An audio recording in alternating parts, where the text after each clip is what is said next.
Thank you very much.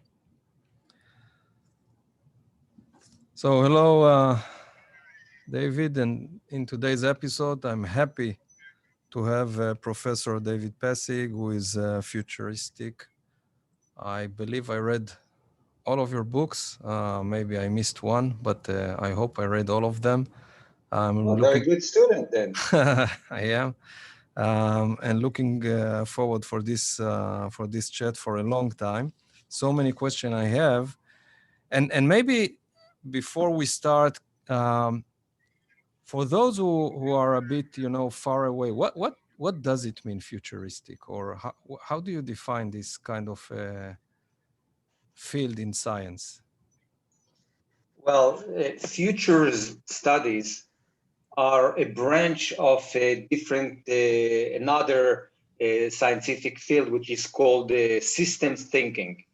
We are actually trying to understand how systems are evolving. The basic idea or the basic assumption in future studies is that there is immanent logic within systems, be it technological systems, political systems, social systems, doesn't matter. And whenever we stumble upon a logic, it's not an easy thing to understand how the logic, behind systems. But when we stumble upon a logic, we tend to put it on charts. We give it validity, scientific validity, and with those kind of models, we're trying to figure out the next stage of the system, and that's basically what we call futures studies. It's not futurism or whatever, because we believe that there is infinite futures, or there are infinite futures. What we are trying to do is to clarify the different possible and probable scenarios in order not to to understand what might happen. I don't think there is a humankind, a human being nowadays that really knows what's going to happen 5 minutes from now. The whole idea is to figure out what we should do in order either to avoid what we believe or think it's a negative scenario, or enhance what we think or believe is a positive scenario. So the whole idea of futures thinking or future studies is not to study the future, is to understand a little bit better the present.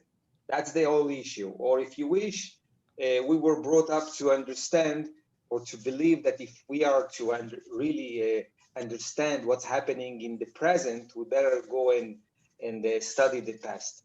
What we say is that that's not enough. We need to take a look at the present also from the future in order to see how we can influence what we call the future.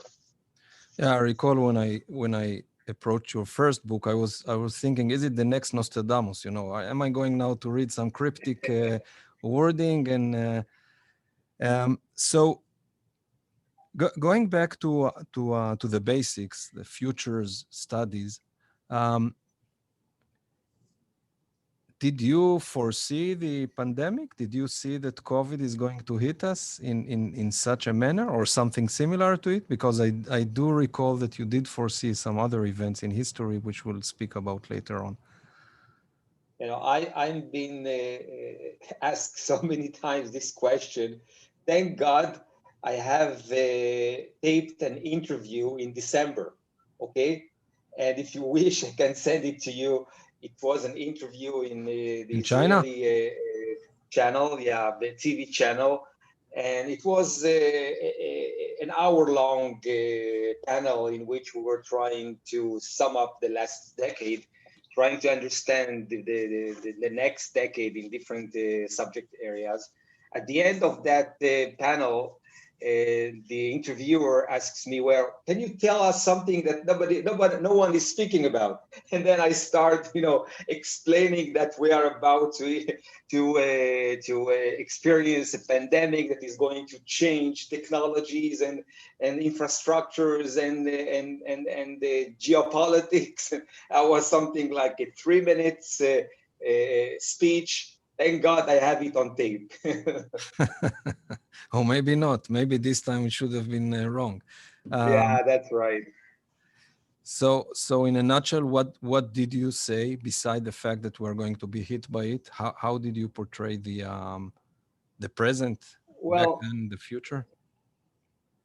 it was obvious that it's only a matter of time because we are at a very important stage in history in which as humans we eat a lot of animals. It was only a matter of time that something will just jump from an animal somewhere in the world and will wreak havoc in our physiology. That was the case for millennia, but this time it's really very global, and that's what makes it so very unique. In other times, in different pandemics, it took a decade sometime from the pandemic to jump from one, let's say, even a continent to another continent. And but this time it took about a couple months until almost there was no single space on this planet that was not hit by this virus. So this is basically the idea, but there are a lot of other studies that were done. A lot of experts were expecting it. The problem is that politically it was not viable to bring it to the up front of the public discourse. There were other things that were in the public discourse that were speaking about the doomsdays, etc., etc. But it was clear to whoever was reading this kind of material that it's about to happen because something, we are 8 billion people, and when we are eating so much animals, it was only a matter of time. Let me pause here and maybe take you back in history to the first decision you've made. How did you decide to take this direction and learn or study the future or futures? Oh, this is yeah. Well, it's a personal, let's say, story, but I can share part of it. I was in the first Lebanon war, and our unit, I was in a tank unit. Our unit was hit by Israeli airplanes. Oh. And in a matter of a few seconds, we had something like 20 casualties and another 100, Injured. other people that were hit and injured somewhere, etc. And we were very, we were in shock. I was in the reserve, in a reserve unit, and the minute I was, I was told to go home. My father told me, "You look shit." Then go to some of our family in Europe, and one day, just I was walking. I didn't even know where exactly, and suddenly I see, a big. A big sign saying that tomorrow there's going to be an unusual exhibit, the House of the Future. Without even any intentions, I went into that exhibit and I was, I felt immediately in love because I saw in the early years of the 80s that we are going to speak with each other through some kinds of a Zoom or whatever. We're going to have a very tiny and very portable kinds of screens with which we are going to play with each other. And I was intrigued how people can know what's going to happen. And then I figured out that there is a whole discipline. I found a place in the US to study. It was at the University of Minnesota. And I went to do my PhD over there, and the rest is history. Great. And tell me, usually in science, the more educated you are, the narrower is the field that you are dealing with. And in futures, it appears that definitely in your books, there is political, and then there is economics, and then there is such a big variety of topics that you touch. So how do you manage, or how do you even being able to deal with so many different directions and so many different fields in on one plate? Well, I studied future studies in the late 80s, and at that time, speaking about multidisciplinary kind of thinking was really leading edge in sciences. Nowadays, it's not anymore. Everybody is speaking about multidisciplinarily, extra-disciplinary. So many terms to understanding vast numbers of disciplines in order to understand systems. So this is something that future studies brought into the forefront of sciences, because really in the late 20th century, sciences tended to be very disciplinary kind of thinking. Nowadays, it's much more open. People understand that there are cross-disciplines thinkings and cross-disciplines studies and research and expertise. So this is the idea. The idea is that if you really want to understand the system, you need to take a look at the system from a vast variety of perspectives and disciplines. And that's how, at the beginning, people really didn't understand who we are exactly. They thought, well, you're not an economist, you're not exactly a technologist, you're not exactly an expert in physics, you're not. So who you are? So you probably are nothing.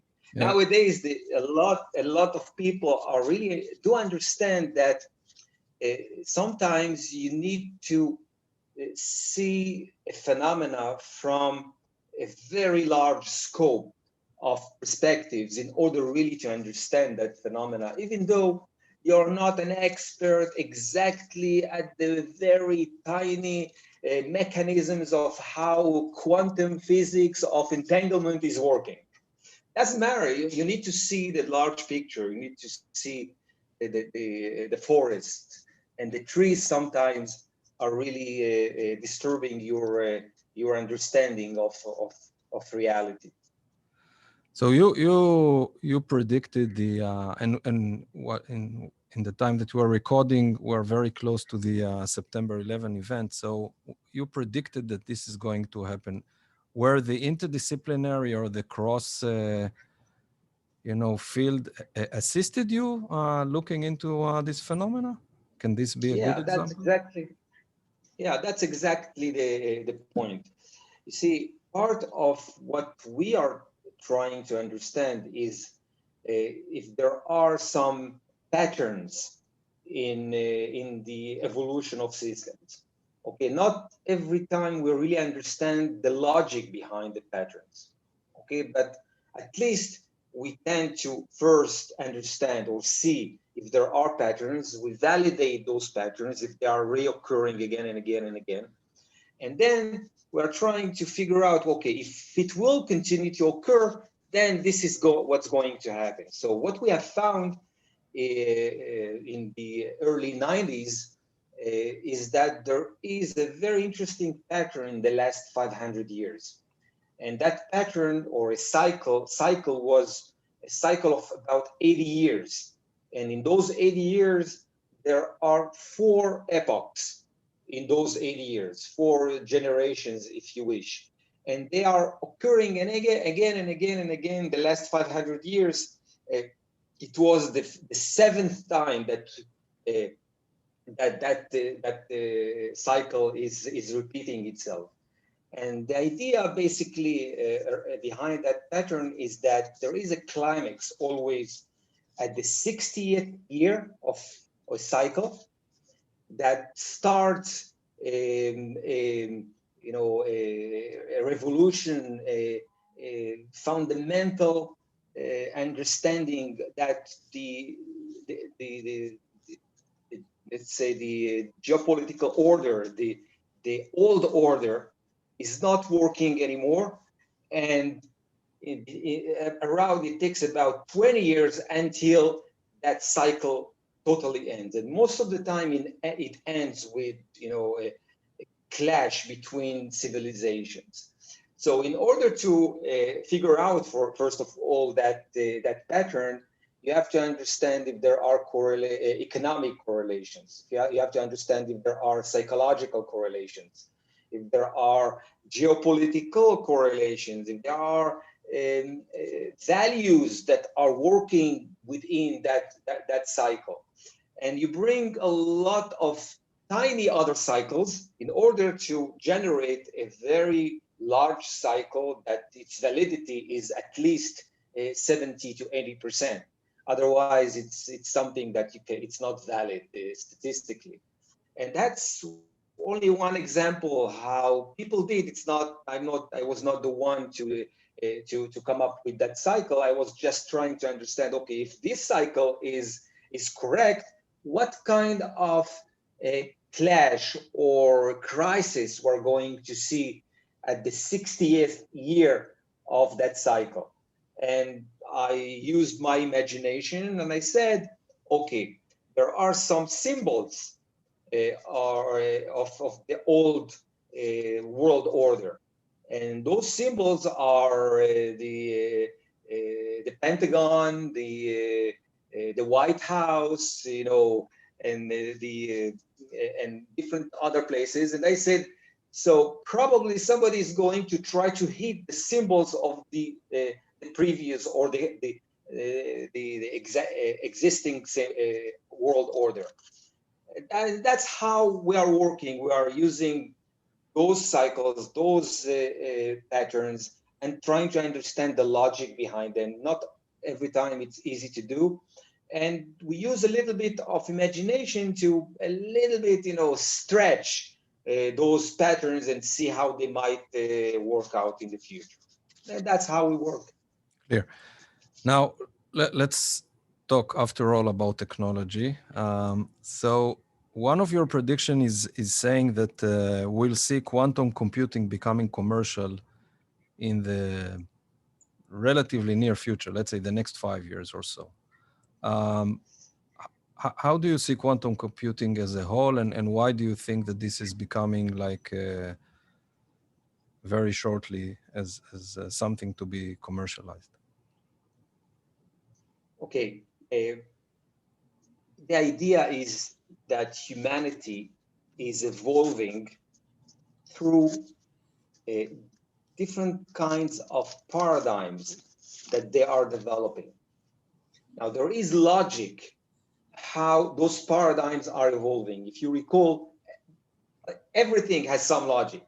Okay, the idea is whether we can really stumble upon or pinpoint that logic.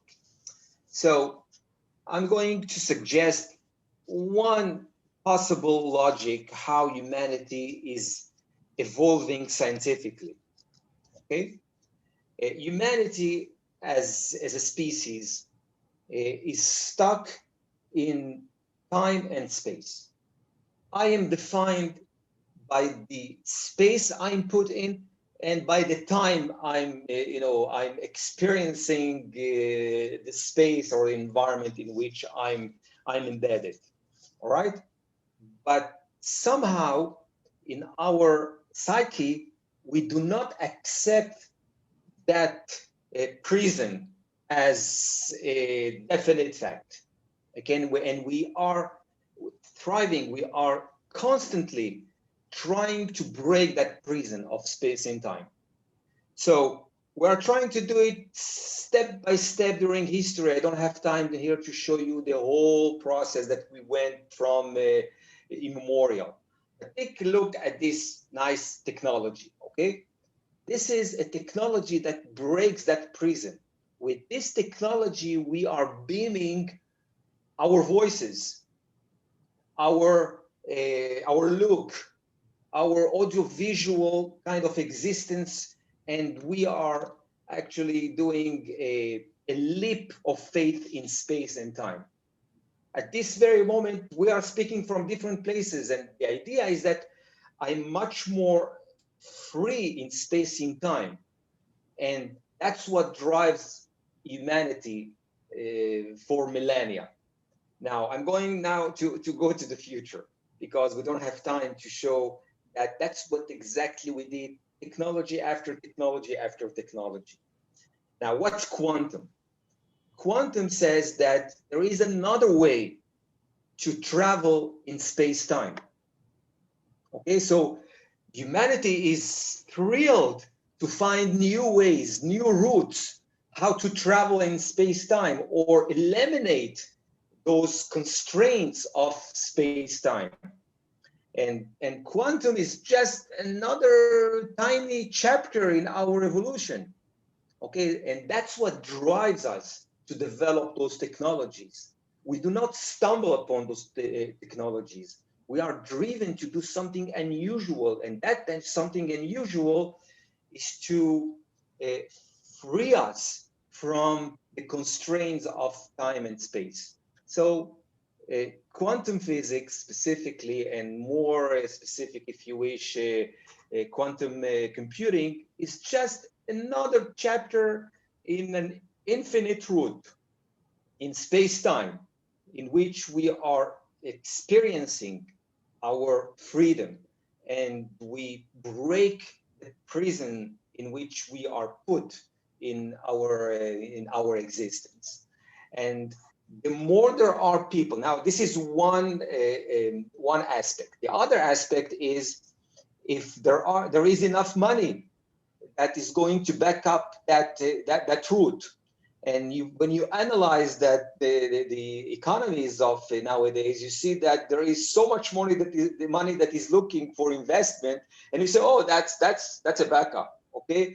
And then you see how many people are working or studying physics at universities worldwide. You count them and you say, wow, that's a large amount of people. You see their age, okay? So if their age is between 25 to 35, you know that a lot of them are going to be very creative because this is the age of creativity in our life cycle, etc., etc., etc. In that way, you can say that even though people think that it's going to take 50 years to achieve, there are so many other variables that are in the making that we're going to see it much earlier than most people are thinking it's going to be realized.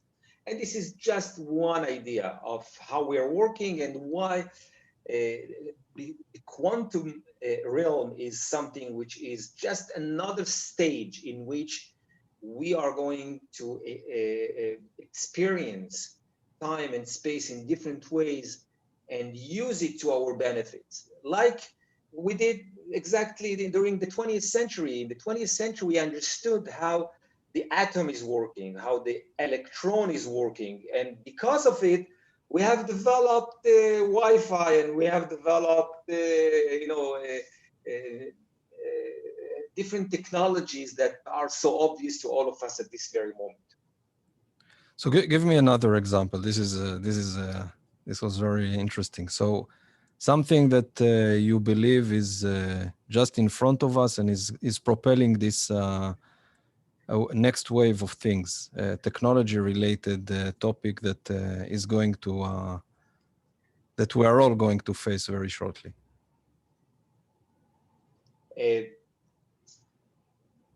Gravity. Let's take gravity. Okay. Okay. We were brought to understand that this is a finite force that is holding us to Earth. Okay, but as any paradigm, as any scientific paradigm, it's only a paradigm. Okay, we really don't understand what gravity is. Now, just think that we're going to understand it a little bit different than we are at this very moment in time, in history. And that way, we're going to develop new technologies that will reflect that understanding, and those technologies will bring us into floating in space in a very different way. Okay, because just understanding where is it coming from, that force, is going to change a lot of our technologies. If we had time, I would show you a lot of ideas how, first of all, scientific ideas that are trying to push the envelope how we understand gravity, and other ideas that are already trying to understand what kind of applications we're going to develop because of that new type of understanding. Okay, and I'll give you just one example, just to Please do. make some sense of what Yeah. I'm speaking. For example, lifters. I don't know if you heard about lifters. Okay, nowadays we travel in the air through aerodynamics. Okay, but we are constantly using a lot of energy in order to go against the gravity force. Okay, but if we will understand a little bit what gravity is, a little bit different, we might do different technologies. One of the technologies that is already in the making and people are already experiencing and developing different kinds of it is called lifters. What people found is that you can, go up in the air without aerodynamics. So it's a very different way to travel in the third dimension, and it's going to change the way we're going to develop new airplanes and new shoes, because I don't have to explain how many people are suffering from their back. Now, if we will develop a shoe that will levitate us a little bit, then we're going to solve a lot of. This is one application, but this is a tiny one. But there are very, very If people just can be a tenth of Michael Jordan in terms of levitation. Exactly. Right. Yeah. You're right. You've mentioned earlier these waves of like 8 years. Do you see the same waves also happening, or did you identify waves in technology? Like every X, something is happening?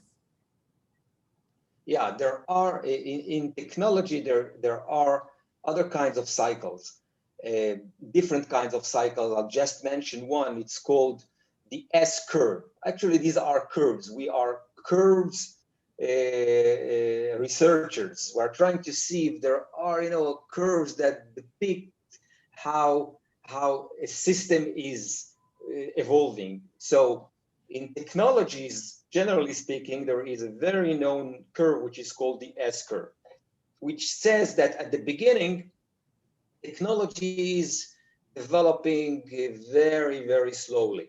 Okay, some people call it the long tail, and suddenly something is happening, and everybody is speaking about how this technology is going to change the world.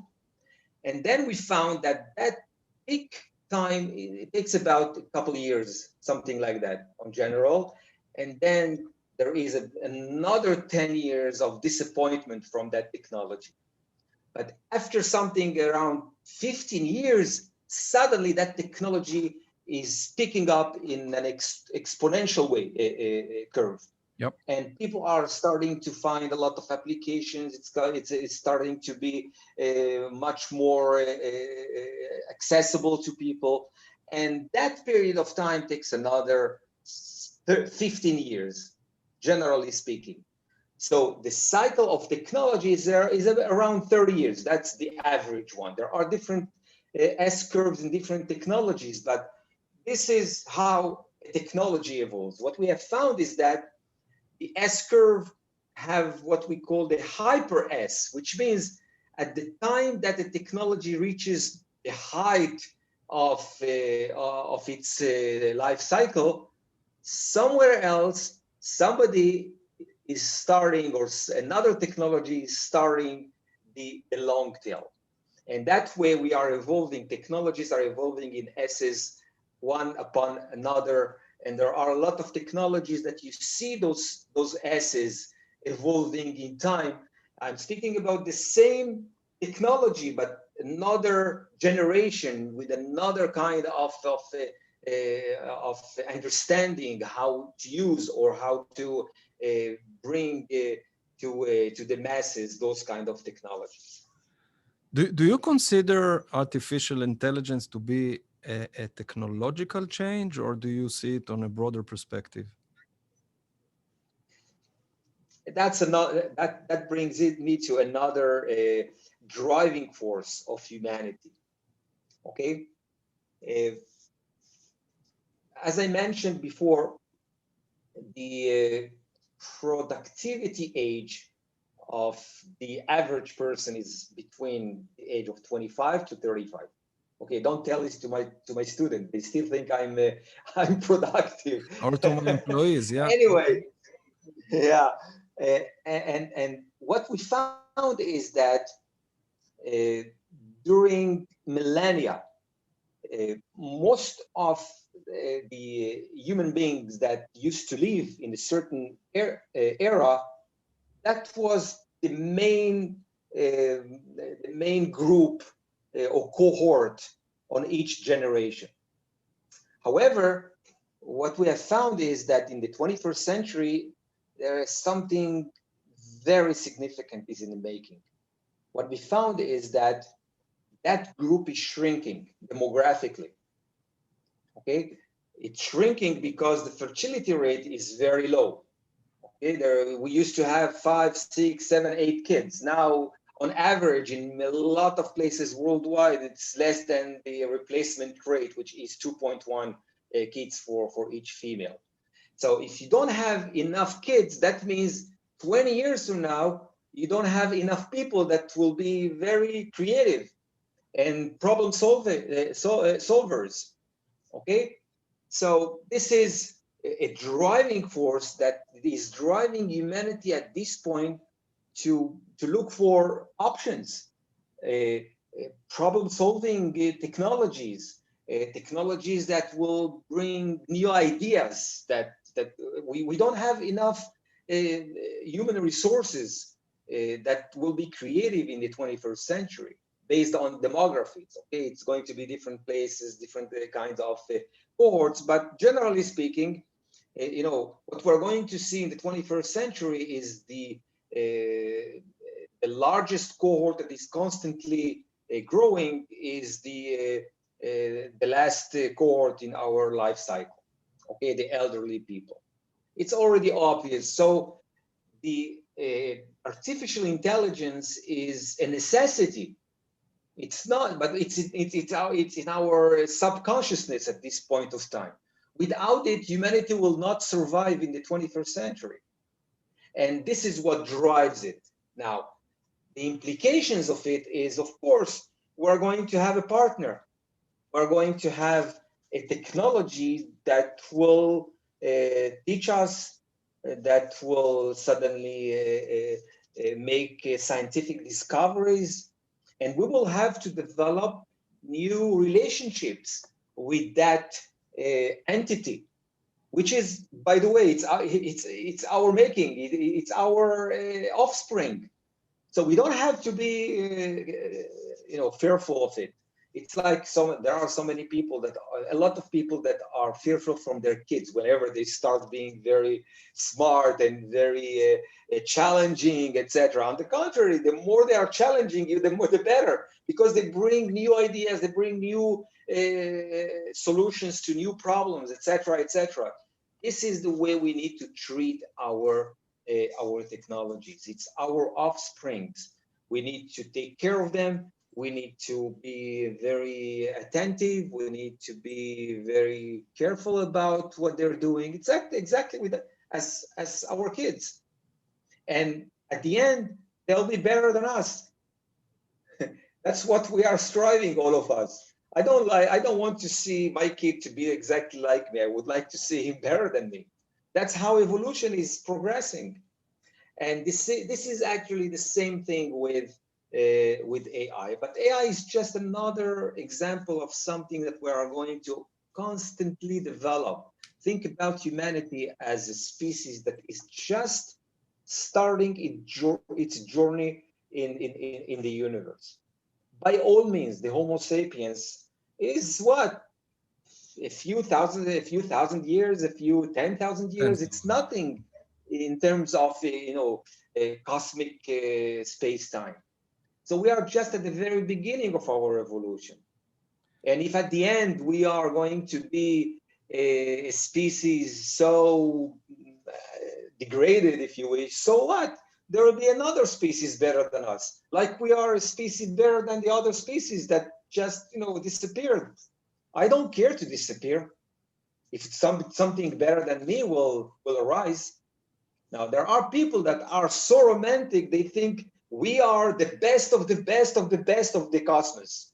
Oh, come on, let's not exaggerate. I don't know about you. I know I know I'm not that kind of thing. Yeah, there is a better version, you're saying. Yeah. If I'm kind of continuing the same line of thought, technology also brought us the social media. And by many means, this is connecting many of us and allows, as you said, to Freedom. communicate and to speak and not necessarily to be in the same site. And suddenly you see a lot of innovation coming from it because you see people from different locations cultivating new ideas. But it also has some negative effects. How do you see those combined together? Is it overall a positive thing, or is it all, we are creating a generation that no longer wants to meet one another, rather to WhatsApp one another, even sitting in the same room? You see, I'm realistic, and as a futurist, I go first of all and look at the past. There was no single technology in human evolution that did not have a negative aspect. Think about the wheel, okay? Can you imagine how people reacted to that kind of technology? Do you know how many people broke their neck because of the wheel? Think about the fire. How many people lost their life because of it? Think about the atom technology. How many people, disappeared because of it? Any technology that we are developing has its negative aspect. At the beginning, most of the people only look at the positive aspect. Bit by bit, the negative, aspect of that technology is arising. But when it's arising, people say, okay, we need to take care of those negative aspects, and only then we start really fine-tuning the technologies we are developing. Now, that fine-tuning might take a long time, and there will be a lot of casualties. Okay, but think about air travel. How many people died at the beginning in airplanes? Okay, that's exactly the same with any technology. Sometimes we tend to go through that phase very quickly. Sometimes it takes even centuries, but it doesn't matter. We are constantly evolving, and we are constantly fine-tuning the technologies that we are using. If we found that the negative aspects are overwhelming the positive aspect of a technology, history is saying that we kill that technology. Can you give an example? And there are a lot of examples. Okay? Take a look at the parchment. Okay, it's a technology with which we were used to share ideas. Now, at the beginning, people thought, wow, this is a technology that will hold millennia our ideas. And bit by bit, we found that, well, there are a lot of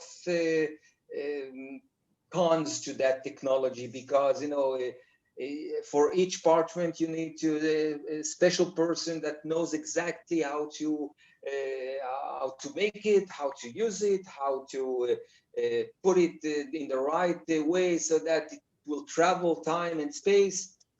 And nowadays, who's using parchments in interactions? So it took a lot of time for us to put aside totally that kind of technology. There will be a time in which we will put aside totally a lot of technologies that you and me are using at this very moment. And I can tell you that Zoom will not survive many years. It's a very primitive way of communicating. It's a very flat way of communicating. So at this point in time, it's giving me some advantages. That's it. But there will be other technologies with which we will be communicating, and we will put aside that kind of technology. The same thing is with social networks. Okay, at this point of time, it gives a lot of people a lot of advantages. But the more the disadvantages will be clear, the more we will either fine-tune those disadvantages. Otherwise, we'll just put it aside and we'll develop something else that will also have some disadvantages at the end. Let's touch a bit the area of IoT and everything around it. How do you perceive the technological changes in that area? And maybe later on, as a follow-up, you are part of something called ThinkV. So how this is also associated with IoT? Well, I'm a co-founder of a startup that is trying to do something unusual with IoT. And I'll explain a little bit before that how I perceive the IoT, technologies, generally speaking. You see, what humanity did for millennia is that it has changed. It has constantly took materials from its surrounding, changed their shape, gave that shape a feature, and used that feature. Okay, take for example a table. It's a piece of wood that we took from our surrounding. We gave it a shape. That shape is a function. That same wood, we gave it another shape, which is a chair, and that's another function. So what humanity has done for millennia was changing shapes of materials. And we did amazing thing, which we call civilization. Okay, that's what makes us really very unique in evolution. We are probably the most advanced species now on Earth that is able constantly to change shapes of its environment and the materials that it's constantly collecting from the environment. In the last century, we were able to do it in a much deeper level, in the molecular level, etc., etc. Okay, and we did a lot of things. Okay, this is so obvious nowadays. Most of our materials are human-made shapes in the molecule level. There are people that are already working on the realm of nano technologies. Okay, so we reached a point in time in history in which we are saying, well, our artifacts that are so amazing, we are thrilled about what we have developed. I don't know about you, I'm thrilled about any technology that comes to my hand. Yeah. And we are saying, hold on. But these are dead artifacts. They need constant care from me. Constant. Without me, they will not survive. So we are at a stage in our evolution in which we say, let's infuse a little bit lifelike features to our technologies, to our items, to our artificial shapes, if you wish. Okay, so how do we do it? And that's what we are exploring at this point of time. So I'll give you just a few stages that we might go through. Okay, it's exactly as we did in history. At the beginning, each one of us was an individuum that was separated from others. And bit by bit, we started organizing ourselves in small groups.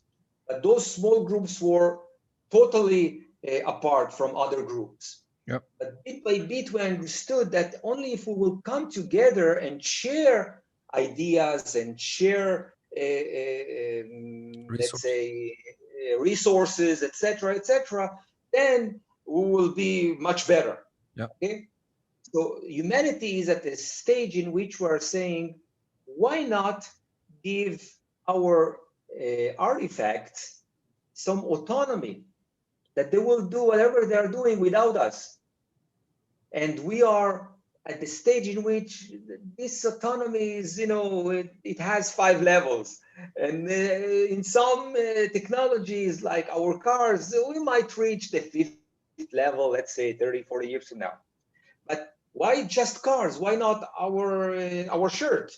Why not our phone? Why not our table? Why not our window? So while I will look for my shirt in the morning and there will be a note, I went to do some shopping by the shirt, or am I taking it? No, this is obvious. Okay. This is obvious. What I'm speaking about is we are at the stage in which we are helping our artifacts start the evolution of their civilization. How? Well, the first thing that we did in order to develop a civilization is to come with each other and share resources, okay, and share ideas, and just look at each other and say, hey, how are you? Okay. So we are at the stage in which we are going to give our artifacts the autonomy, not to tell me or to be exactly in contact with me. We have already passed that stage, but with each other. Okay. And that brings me to the idea of our startup, which we call a startup that will develop the first platform of social IoT. So if you wish an analogy, we are trying to develop the first stage for our items to share knowledge with each other, but not knowledge that we are aware of or we used to do in the last half a century, but social knowledge. Social knowledge means, hey, how are you? What do you have? Do you need something? Do you need maybe a little bit electricity? Are you about to, your battery is about to, to be over? So we need to build a platform through which our artifact will start that evolutionary journey to evolve as their civilization. But at the end, we will, come together and we'll develop a much smarter civilization than we have nowadays. And this is just an idea. Glimpse. So IoT is much significant that I believe most of the people really understand at this time in history. If you look into majority of the technological companies that you're either working with or reading about or exploring or studying, do you believe that they are taking the right approach looking into the future? I believe that most of the companies don't understand their historical context. They are so driven by the bottom line, and that's what they see.